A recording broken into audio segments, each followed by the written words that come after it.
আসসালামু আলাইকুম। শুধুমাত্র ফ্লাইং স্ট্রাকচারের উপরে দাঁড়িয়ে একটি সরকার বেশিক্ষণ টিকে থাকতে পারে না। যে কোনো যত বড়ই রাজনৈতিক সংগঠন হোক, পুরা দলকে বাইরে রেখে কতিপয় নেতা বেছে নিয়ে তাদেরকে মন্ত্রী এমপি বানিয়ে বিভিন্ন সিটিং দিয়ে বসে থেকে একটি সরকার রাষ্ট্র পরিচালনা করে যেতে পারে, কিন্তু সেটি কচুর পাতার পানির মতো। যে কোনো সময় জোরে ঝড় আসলে, ঢেউ আসলে শুধু ওই কয়জনকে নিয়েই যে ঘূর্ণিঝড়ের আবর্তে পড়বে না, কোনো নিশ্চয়তা নেই। তলার খুঁটি যদি শক্ত না হয়, নিচের থেকে সর্বোচ্চ পর্যন্ত যে কোনো গাঁথনি, যে কোনো ভিত যদি গোড়ার থেকে শক্ত না হয়, উপরে গিয়ে বেশিক্ষণ দাঁড়িয়ে থাকতে পারে না। যাদেরকে নিয়ে সরকার আশ্বস্ত বোধ করছে, কতটুকু তাদের সক্ষমতা ছিল এই জনগণকে, সাধারণ মানুষকে নেতৃত্ব দেওয়ার, সেটাও কিন্তু বর্তমান সরকার খুব একটা যাচাই বাছাই করার সুযোগ পায়নি, সময় পায়নি। খুব দ্রুত সময়ের ভিতরে তারেক রহমান দেশে আসলেন, নির্বাচন দেখলেন, তথাকথিত নিয়মেই নির্বাচন হলো, তথাকথিত তান্ত্রিক পদ্ধতিতে নির্বাচিত হয়ে এমপি হয়ে গেলেন। তাদের থেকে কাউকে মন্ত্রী বানিয়ে তারেক রহমান প্রধানমন্ত্রী হয়ে দেশ চালাচ্ছেন। কিন্তু নিচু স্তরের, নিচুর ভিত কত যে নড়বড়ে, কত যে দুর্বল অবস্থার ভিতর দিয়ে আছে, সেটা মাথায় নেওয়ার সময় এখন। বুঝতে হবে পরিস্থিতিটা কোথায়, কোন দিকে মোড় নিচ্ছে। নির্বাচনের আগে প্রতি জেলায় আহ্বায়ক কমিটি গঠন করে দেওয়া হলো, তাদের নেতৃত্বে উপজেলা পর্যন্ত নির্বাচন হলো, বা পৌরসভার ওয়ার্ড পর্যন্ত নির্বাচন হলো। সে সময় ব্যাপকভাবে ছড়িয়ে পড়ল যে প্রচুর অর্থ লেনদেন হচ্ছে, ঘুষ বাণিজ্য প্রকট আকার ধারণ করেছে। বিশেষ করে একবার জেলার আহ্বায়ক কমিটির শীর্ষ স্থানীয় নেতৃত্ব, তৎকালীন আওয়ামী লীগের প্রচুর নেতাকর্মীদের কাছ থেকে অবৈধভাবে গোপনে পয়সা নিয়ে তাদের নির্বাচিত করে আনার চেষ্টা করছে, কমিটিতে ঢোকানোর চেষ্টা করছে। এটা সত্য ছিল, তদন্ত করে দেখা হলে এটা সত্য ছিল ঘটনাটি। এখন তার থেকে নিবৃত্ত করতে পরবর্তীতে কিন্তু জেলা কমিটি বা অঙ্গ সংগঠনের কমিটিগুলা নিয়ে আর কোনো চিন্তা ভাবনাই করেনি। সরকার নির্বাচিত হয়ে সরকার গঠন করে সরকার পরিচালনার যে যান্ত্রিক যন্ত্র, সেটা তুলে দিয়ে তাদের যাত্রা শুরু করে দিয়েছে। পিছনে কার হাহাকার, কার বেদনা, কোথায় কী রয়ে গেছে, সেটি অনুধাবন করার বিন্দুমাত্র প্রয়োজন মনে করেনি। আজ এক সপ্তাহ ধরে বা 5-7 দিন ধরে শিক্ষার্থীদের যে আন্দোলনমুখী আচরণ এবং সেই ঘিয়ে যে আগুনের তপ্ত পানি ঢালছে কেউ, সেটাও সরকার হয়তো এখন অনুমান করতে পারছে যে ঘিয়ে ধরা আগুনে কে পানি ঢালছে, সেটা বুঝতে পারছে। সামাজিক যোগাযোগ মাধ্যমে পুরো একটি হেডলাইন ভেসে আসলো, সেখানে লেখা, বিএনপির অঙ্গ সংগঠনগুলোকে শক্তিশালী করতে হবে বা মজবুত করতে হবে, বা সাংগঠনিক অবকাঠামোগতভাবে তাদেরকে পূর্ণাঙ্গ করে দাঁড় করাতে হবে। অর্থাৎ অঙ্গ সংগঠনগুলো, সব অঙ্গ সংগঠনগুলো কথা কিনা বা শুধু কার প্রয়োজন মনে করলে এই মুহূর্তে সরকারের উচ্চ পদস্থ নেতারা সেটা অনুমেয় নয়, বা এই সম্বন্ধে কে কথাটি বলছে সে জায়গা থেকেও কিন্তু বড় ধরনের কোনো নেতৃত্ব, শীর্ষস্থানীয় নেতৃত্ব বা মুখপাত্র থেকে মুখে বলা কোনো ভিডিও বা ক্লিপ সামাজিক যোগাযোগ মাধ্যমে আসেনি। কে বা কোত্থেকে এলো সেটাও অনুমেয় নয়, কিন্তু এই ধরনের একটি কথা এসেছে। কিন্তু যেই বলুক, যেখান থেকেই আসুক, বাক্যটি বা কথাটি সময় উপযোগী। সময় এখন একেবারে প্রাচীর হয়ে দাঁড়িয়ে বিএনপির সামনে একটি কালো ছায়া হয়ে জানান দিচ্ছে যে সরকার যে একটি অবকাঠামোর উপর দাঁড়িয়ে আছে সেটি ফ্লাইং সসার, ভাসমান ফ্লাইং অবকাঠামো। জোরে ঢেউ আসলে সেটাকে রক্ষা করবার মতো যে জনসমর্থন দরকার, জনশক্তির দরকার, জনশক্তিশালী সংগঠনের দরকার, বিএনপিতে কিন্তু সেটা নাই। নিষ্প্রয়োজন মনে করছে। এই নিষ্প্রয়োজন মনে করার কারণ হলো, যদি আবার জেলা কমিটি করতে চায়, পৌরসভা কমিটিগুলো করতে চায়, বা উপজেলার কমিটিগুলো পূর্ণাঙ্গ রূপ দিতে চায়, হয়তো আবার সেই দলীয় অর্থ বাণিজ্যে জড়িয়ে পড়বে। অর্থলিপ্সু নেতারা আবার সেই স্বৈরশাসকের দোসরদের সঙ্গীদেরকে কমিটিতে ঢুকাবে, বা তাদেরকে ছায়া করে রাখতে কমিটিগুলোর ভিতরে তাদের অন্তর্ভুক্তির কৌশল অবলম্বন করবে। এই জন্য যদি কমিটি থেকে, মূল কমিটি থেকে শুরু করে পুরো অঙ্গ সংগঠনের কমিটিগুলোকে এইভাবে দাবিয়ে রাখা হয় বা অপ্রয়োজনীয় মনে করা হয়, তাহলে সেই মাথা ব্যথার জন্য মাথাটাই কেটে ফেলা হলো না? এই অর্থলোভী, রাজনীতি নিয়ে বাণিজ্য, ব্যবসা, চাঁদাবাজ, এ ধরনের অনৈতিক চরিত্রের নেতারা এত বড় একটি সমারোহ কিভাবে বিএনপির ভিতরে ঘটিয়ে ফেলল? এই আবর্জনা, এই অস্বচ্ছ চরিত্রের মানুষগুলা, রাজনীতি নিয়ে ব্যবসায়িক মন মানসিকতার ব্যক্তিগুলো বিএনপি কিভাবে এই প্রতিষ্ঠিত জায়গাগুলোতে পৌঁছে গেল? আমাদের পিছনের দিক থেকে যদি আমরা একটু ঘেঁটে দেখে আসার চেষ্টা করি, এই দলটি জিয়াউর রহমান শহীদ হওয়ার পর প্রথম টার্ম ম্যাডামের রাজনীতির যে পারঙ্গমতা, পারদর্শিতা ছিল, দ্বিতীয় টার্মের থেকে কিন্তু তাকে সেই জায়গাতে বিএনপির শীর্ষস্থানীয় নেতৃত্বই তাকে সঠিক পথে রাখতে দেয়নি। তারা নিজেরাই দলকে ব্যবহার করে ব্যবসায়িক মাইন্ডে চলে যায়। যেহেতু তিনি একজন নারী ছিলেন, তার চলাফেরা, যোগাযোগ মাধ্যম খুব সীমিত ছিল। প্রতিটি কর্মী, জেলা থেকে শুরু করে উপজেলা পর্যন্ত তিনি যোগাযোগের মাধ্যম তৈরি করতে অতটা সক্ষম হননি। অনেক রেস্ট্রিক্টেডের ভিতরে দিয়ে তাকে চলতে হয়েছে। কিন্তু জনাব তারেক রহমান একজন পুরুষ, দক্ষ মানুষ।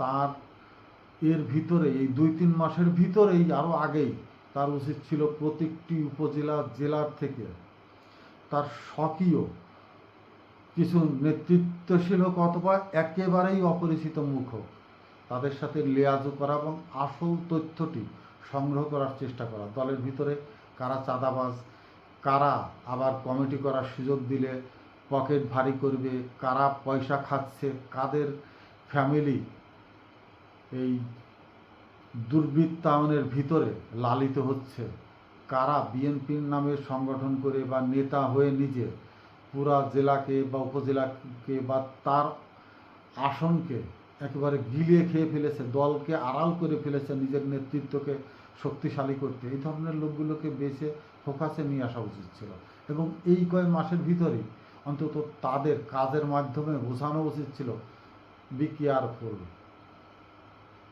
অ্যাটেনশন ফর ফিউচার লিডারশিপ, ভবিষ্যতের জন্য তার সতর্ক করার প্রয়োজন ছিল। কিন্তু সেই ধরনের কোনো বেহিত বা সেই ধরনের কোনো রাজনৈতিক পদক্ষেপ কারোর কাছ থেকে আমি পাইনি। এখন রাজনৈতিক উপদেষ্টা ওনার আছে, আদতেই কি তাদের কি সক্ষমতা আছে ওনাকে রাজনৈতিকভাবে কোনো পরামর্শ দেওয়ার, বা তিনি কি যে কোনো অবসরেই হোক উপদেষ্টাদের সাথে বসছেন কিনা সংগঠনকে মজবুত করতে বা সংগঠনের আদর্শিক নেতৃত্বকে কিভাবে তুলে আনা যায় সেই ধরনের কোনো সলাপ পরামর্শ তিনি করছেন কিনা সেটাও আমরা মিডিয়াতে দেখতে পাচ্ছি না। উড়ো খবর শুনি ওই মন্ত্রীর বিরুদ্ধে, ওই এমপির বিরুদ্ধে এই হচ্ছে সেই হচ্ছে, কিন্তু বাস্তবমুখী কোনো পদক্ষেপ এখনো হয়নি। হয়তো 4 মাসের সরকারকে তিনি এই ধরনের হেজিটেশনের ভিতরে নিয়ে যেতে চান না, যে অবস্থায় আছে তাকে দিয়েই অন্তত বৈতরণী পার হওয়ার জন্য একটি চেষ্টা চালানো হচ্ছে মাত্র। কিন্তু এটা দুর্বলতার যে কত বড় একটি ক্ষেত্র তৈরি করছে সেটা আরও অল্প সময়ের ভিতরে সেই চিত্রটি হয়তো জনগণে জেনে ফেলবে এই দুর্বলতাটা। ওনার এই দুর্বলতা দেখেই বা সাংগঠনিকভাবে দলকে যে এখনও নেতৃত্বের অবকাঠামোর ভিতরে একেবারে তৃণমূল থেকে জেলা কমিটি, বিভাগীয় কমিটিগুলা, বিভাগীয় সম্পাদকীয় কারা, সেক্রেটারি, বিভিন্ন পদ পদবি দিয়ে দলকে যে একটি লাইন আপ করবে সেটি কিন্তু উনি করছেন না। এতে কি হচ্ছে, বিরোধী মুখগুলো অসংযতভাবে কথাবার্তা উচ্চারণ করতে শুরু করেছে। এর ভিতরেই আপনারা দেখেছেন বারবার ভারতের গদি মিডিয়াগুলো বা বাংলাদেশের যারা আছে বা বাংলাদেশে আওয়ামী লীগের যারা আছে তারা একটি কথা বারবার বলছে, তারেক রহমানকে প্রধানমন্ত্রী বানানো হয়েছিল কিছুটা ক্রাইটেরিয়ার ভিতরে, তাকে দিয়ে নাকি আওয়ামী লীগ কিছু কাজ করাতে চেয়েছিল, ভারত কিছু কাজ করিয়ে নিতে চেয়েছিল। তো একজন ব্যক্তি মানুষ আর একটি রাষ্ট্রপ্রধান একই মানুষ যখন দুই ভূমিকায় থাকবেন তখন তাদের ভিতরে যোজন যোজন মাইল দূরত্ব বহন করে। লন্ডনে থাকতে তারেক রহমান সাহেব বলেছিলেন, দেশে ফিরে আমার একক কোনো সিদ্ধান্ত নয়। তিনি এখনও সেই কথার পারে দাঁড়িয়ে থাকবেন। তাকে যদি এই ধরনের কোনো প্রশ্ন করা হয় তিনি আবারও পুনরায় ব্যক্ত করবেন যে এককভাবে রাষ্ট্রের কোনো বড় সিদ্ধান্ত নেওয়া আমার পক্ষে সম্ভব নয়। সেই এককভাবে নেওয়া সম্ভব নয় তার মানে কি, পুরা একটি জনগোষ্ঠীর একটি রাষ্ট্রের নেতৃত্ব দিচ্ছেন তিনি।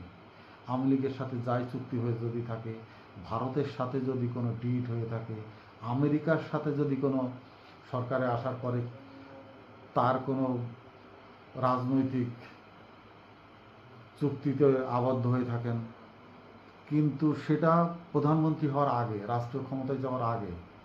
কিন্তু এখন তিনি যখন রাষ্ট্রের প্রধানমন্ত্রী, একটি দলীয় প্রধানের ভিতরেই সীমিত নয়, রাষ্ট্রের প্রধান, এখন পুরা রাষ্ট্রের সেন্টিমেন্ট, পুরা রাষ্ট্রের জনগণের আশা আকাঙ্ক্ষা, পুরা রাষ্ট্র একটি সার্বভৌমত্বের প্রতীক, সম্মানের জায়গা, তাকে বহন করতে হচ্ছে।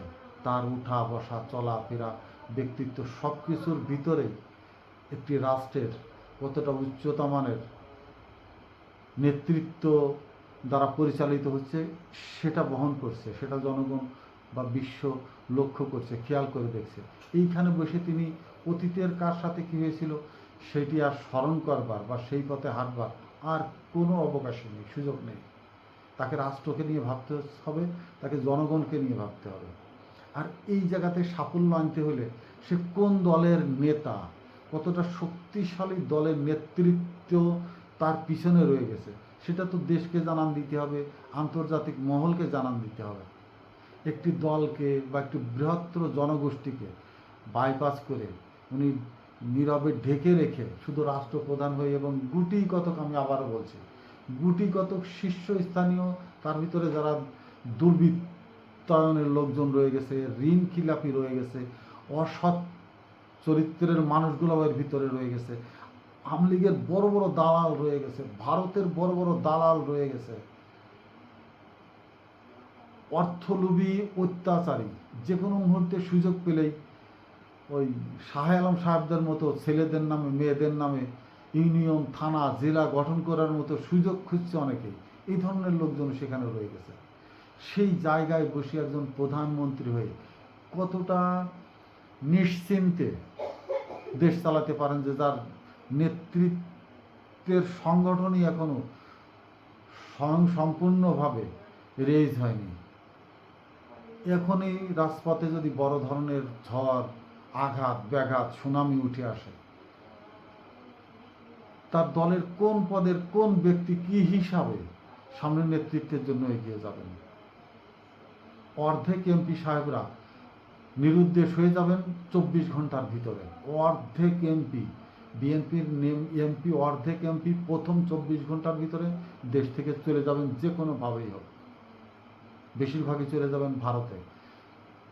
বিশেষ করে বিএনপির বড় শীর্ষস্থানীয় কতিপয় নেতা অলরেডি 4 মাসের ভিতরে ভিজিটের নামে, ট্যুরের নামে, চিকিৎসার নামে বিভিন্নভাবে ভারতে গিয়ে তারা কোনো না কোনো মাধ্যমে আওয়ামী লীগের নেতাদের সাথে যোগাযোগ সম্পন্ন করে এসেছেন। তাদের ভিতরে তথ্য আদান প্রদান হয়েছে, এরা চলে যাবে ভারতে বা ভারতের মাধ্যমে অন্য কোনো দেশে। বাকিরা কেউ নাকানি চুবানি খাবে বিভিন্ন জায়গায় বিভিন্নভাবে। জনগণের হাতে পীড়িত হবেন কিছু লোক। মানে এই যে ছন্নছাড়া অবস্থাটি কেন? একমাত্র এটা আওয়ামী লীগের কাছ থেকে কোনো কিছুই শিখছে বলে আমার মনে হচ্ছে না। আওয়ামী লীগ যে জনগণের থেকে বিচ্ছিন্ন হয়ে পড়েছিল এবং আন্দোলনমুখী জনগণ আসলো, আওয়ামী লীগের কোনো একটি লোক কিন্তু রাজপথে তাদের ব্যারিকেড দিতে এগিয়ে আসেনি। কতিপয় ছাত্রলীগ বা রয়ের সরাসরি এজেন্ট ছিল যারা, তারা পুলিশের সাথে ছিল, কিন্তু সে সংখ্যা খুব কম। কারণ ওই একটি অঙ্গ সংগঠন ছাত্রলীগকেই আওয়ামী লীগ ব্যবহার করে গেছে বেশি, এবং তার থেকে যারা প্রচুর কামিয়ে নিচ্ছিলেন তারা নিজেরা ওই অর্থের লোভে বা আরও আগানোর জন্য পথ খুঁজতেই পুলিশের সাথে ছিল। বাকি সাধারণ তৃণমূলের আওয়ামী লীগের আশাই নাই। কারণ সরকার এমন একটা নিশ্চিত হয়ে পড়েছিল যে তাকে দেশ চালাতে হলে আমার জনগণের কোনো প্রয়োজন নাই, আমার প্রশাসন, আইন শৃঙ্খলা বাহিনী, ভারত আছে, এরাই বিপদের সময় সামলে নেবে। না, যে কোনো সরকার, যে কোনো পরিচালনা পরিষদকে রক্ষা করতে হলে আইন শৃঙ্খলা বাহিনী অস্ত্র ফেলে পালিয়ে যায়। এটা তো চোখের সামনে কয়েক মাস আগের ঘটনা মাত্র। একটি জিনিস লক্ষ্য করুন, জুলাই আগস্টের আন্দোলনকারীরা যখন গণভবনে ঢোকে, গণভবনে কোনো হাজারো সিকিউর ছিল, কেউ কিন্তু বাধা দেয়নি, অস্ত্রধারী কেউ ছিল না সেখানে। কারণ কি জানেন? যখন তারা সংবাদ, অর্থাৎ ভিতরের থেকে শেখ হাসিনা পিছন দিয়ে সরে যাওয়ার পরে পরে ওর ভিতরের সাথে যারা ছিল, আয়া জায়া, পিয়ন, আরদালি, বিভিন্ন চাকর বাকররা তো কাছে ছিল, তারা যখন গেট দিয়ে যার যার মতো বেরিয়ে যাচ্ছে, গেটে বলে গেছে শেখ হাসিনা চলে গেছে, পালিয়ে গেছে, তোরা যার যার জীবন নিয়ে পালা, সরে যা। তারা কিন্তু সরে চলে গেছে। কিন্তু শেখ হাসিনা যদি ভিতরে থাকতো, তারা কিন্তু লড়তো তাকে বাঁচানোর জন্য, নেতাকে বাঁচানোর জন্য লড়তো। কিন্তু নেতা যখন নেই হয়ে গেছে, কে কিন্তু তাকে বাঁচানোর চেষ্টা করেনি। এবং সাধারণ জনতা কিন্তু উল্লসিত হয়ে গণভবনের ভিতরে ঢুকে গেছে, এবং তখনও তাদের কানে যায়নি যে শেখ হাসিনা গণভবনে নাই। কিন্তু গণভবনে তারা কিন্তু শেখ হাসিনাকে মারতে যায়নি। মারতে যদি যেত, শেখ হাসিনা যেসব জায়গাগুলো ভাঙা হয়েছে বা করা হয়েছে, তার অনেক জায়গায় শেখ হাসিনা লুকানোর মতো জায়গা ছিল। সংসদ ভবনের কথা যদি বলি, সংসদ ভবনের যেখানে শুধু সংসদ সদস্যগণ বসে, সেই জায়গাটা ভাঙচুর হয়েছে, কিন্তু সেখানে শিরিন শারমিন লুকানো ছিল, বা আরও বেশ কিছু সংসদ সদস্যরা ওখানে লুকিয়েছিল। যদি তারা খুঁজত, তাদেরকে কিন্তু পেত, তারা কিন্তু পায়নি। কাউকে হত্যা করার মোটিভে সেখানে কিন্তু যায়নি, কিন্তু সরকারকে উৎখাতের জন্য তারা গিয়েছিল। এই বিশ্লেষণগুলো যদি খোঁজা হয়, চেষ্টা করা হয়, তাহলে এইখানেই প্রয়োজন হয়ে পড়ে যে দলের একতাবদ্ধতা বা সাংগঠনিকভাবে দলকে পুনর্গঠন করা কতটা প্রয়োজন, কতটা জরুরি। আজকে ছাত্র সংগঠন, ছাত্র আন্দোলন যেটা হচ্ছে, এই জায়গাটা যদি বিএনপির পূর্ণাঙ্গ সহ সংগঠনগুলা সাংগঠনিকভাবে তৈরি থাকতো, অন্তত যে ছাত্ররা আজকে মিছিলে গেছে, আন্দোলন করছে, তাদের 10%ই, যেসব কলেজের 10%ই হয়তো ছাত্র দলের সদস্য থাকতো, নেতৃত্বেও থাকতো কেউ কেউ, তারা তাদেরকে কন্ট্রোলিং করতে পারতো, বুঝাইতে পারতো, জিনিসটা আয়ত্তে আনা সহজ হতো। কিন্তু ওইখানে নেতৃত্ব শূন্য করে রাখা হলো কেন? ওইখানে বোঝানোর মতো বা ওই কলেজের ছাত্রদলের কোনো নেতৃত্বের এ পর্যন্ত আমাদের সামনে দেখিনি যে আমরা অমুক কলেজের ছাত্র দ্বারা বলছে আন্দোলনে আসছি, আমাদের কেউ সাংগঠনিক নেতা আমাদের সাথে আছে বা আমাদের বোঝাবার জন্য মাঠে এসছে। কেন্দ্রীয় ছাত্র সংগঠনের যারা গিয়েছিল তাদের কে চেনে? প্রতিটা কলেজে যদি সাংগঠনিকভাবে পরিচিত নেতৃত্ব থাকতো, তাদের সাথে একটি ভ্রাতৃত্বের বন্ধন থাকতো, তাদের অন্তত সহানুভূতিশীল থাকতো দলের প্রতি। কিন্তু এই যে ছেড়ে দিয়ে এখন খেলা দেখছে, বা তাকে দমন করবার জন্য আইন শৃঙ্খলা লাঠিচার্জ কেন করবে ছাত্রদের উপরে? ছাত্ররা কেন মাঠে যাবে তাদেরকে সংযত করতে? আইন শৃঙ্খলা বাহিনীর এই মুহূর্তে উচিত প্রথম থেকে কারা উস্কানিমূলক এই কথাবার্তা সামাজিক যোগাযোগ মাধ্যমে ছড়িয়ে দিয়েছে, ওকিটকি কেন ছাত্রদের হাতে? আমি আজও লক্ষ্য করলাম ফেসবুকে, সামাজিক যোগাযোগ মাধ্যমে যেখানে আন্দোলনের বিষয়গুলো প্রচার হচ্ছে, যেসব পেজ থেকে, ওই পেজের কমেন্টসে লিখছে অমুক জায়গায় এত লোক হচ্ছে, তোমরা এই এলাকার লোকগুলো ওইখানে চলে যাও, যাইয়ে ওখানে লোকের সংখ্যা বাড়াও, ওইখানে আন্দোলনের ইয়েটা গতি বাড়াইতে হবে। এইভাবে তারা ফেসবুকে পিছন থেকে নেতৃত্ব দিচ্ছে, তারা মাঠে নেই, কিন্তু পিছন থেকে নেতৃত্ব দিয়ে তাদেরকে উস্কানি দিয়ে কোন জায়গায় জড়ো হবে, কোথায় কী করবে, মুহূর্তে তারা লাইভে আছে, লাইভে তাদেরকে সরাসরি নেতৃত্ব দিচ্ছে। আর যারা ওখানে আন্দোলন করছে তারা ওইটা ফলো করে করে আন্দোলনমুখী হয়ে উঠছে বা আন্দোলন জোরালো করার চেষ্টা করছে। এই জায়গাগুলো ভূমিকা নেবার মতো রাজনৈতিকভাবে বিএনপির কোনো সাংগঠনিক শক্তির কথা বলছি আমি, কিন্তু ওদের বিরুদ্ধের শক্তির কথা বলছি না। ওদের বিরুদ্ধে তো শক্তি দেখাবেন কি, ওরা তো এদেশের সন্তান। তবে হ্যাঁ, তারা ভুল করছে, ভুল পথে হাঁটতে পারে। তাদের গার্জিয়ান, তাদের শিক্ষকরা হয়তো এখনও সামনে আসছে না, কারণ সরকার যে নাজুক অবস্থার ভিতরে আছে, দুর্বল একটি জায়গা তৈরি করে রেখেছে নিজের নেতৃত্বের যে চ্যানেল অফ কমান্ড, সেই সব জায়গায় যে অনেক দুর্বলতা রয়ে গেছে। এইগুলো তো যারা রাজনীতি নিয়ে ভাবে, চিন্তা করে, তারা বোঝে কখন কোন মোক্ষম সময়টা কোন জায়গাতে আঘাত করতে হবে, তারা তো বোঝে। বিএনপির মতো এত হোমজিক্যালি কোনো কাজ অন্য কোনো রাজনৈতিক সংগঠন করে না। কিন্তু আমার মাথায় এসছে যে তারেক রহমান কেন ক্ষমতায় আসার পরে সাংগঠনিকভাবে দল এবং তার সহ সংগঠনগুলো জোরালোভাবে সংগঠিত করতে পারল না? ব্যর্থতা কোথায়? তিনি কি বিশ্বস্ত লোক পাচ্ছেন না? তিনি কি চ্যানেলের মাধ্যমে কোন জেলার কারা কোন অবস্থায় আছে এই তথ্যটা সঠিকভাবে তার কানে পৌঁছানোর লোকের অভাব, নাকি তিনি কাউকে পাত্তা দিচ্ছেন না, এককভাবে সিদ্ধান্ত নিতে চাচ্ছেন?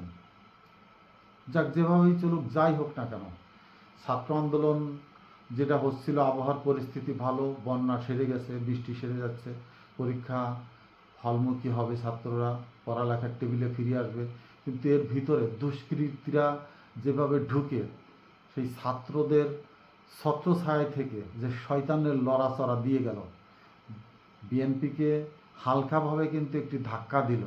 এতে যদি বিএনপির বোধোদয় হয়, খুব দ্রুতই জেলা কমিটিগুলো, অঙ্গ সংগঠনের কমিটিগুলো যেভাবে বিস্তৃত করে, আর নেতাদের কাছে আমি আহ্বান জানাবো, উদাত্ত আহ্বান জানাবো, সেই সাথে তারেক রহমানের যেন কোনো নির্দেশনা থাকে সরাসরি, এই যে নেতার অধীনে বা যে নেতা সরাসরি এ ধরনের আওয়ামী লীগদের কাছ থেকে বা বিএনপি করে আওয়ামী লীগের দোসর ছিল তাদেরকে নেতৃত্বে আনবার জন্য অঢেল পয়সার বিনিময়ে তাদের সাপোর্ট দিয়ে যাচ্ছে বা তাদেরকে সামনে আনার চেষ্টা করেছে, সেটা যেন তারেক রহমানের নলেজে যায়, তিনি যেন সেটা বুঝতে পারেন এবং ভবিষ্যতে সেই নেতাদের নেতৃত্ব কীভাবে কেড়ে নিতে হয় সেই জায়গাগুলো তিনি যেন ওপেন করে দেন। আশা করি দ্রুত সময়ের মধ্যে বিএনপির সর্বস্তরের কমিটিগুলা দ্রুত বাস্তবায়নের পদক্ষেপ নেবেন এবং অল্পতে শিক্ষা গ্রহণের করবার জন্য বিএনপির যেসব পদক্ষেপগুলো নেওয়া উচিত গ্রহণ করবেন। ধন্যবাদ। আসসালামু আলাইকুম।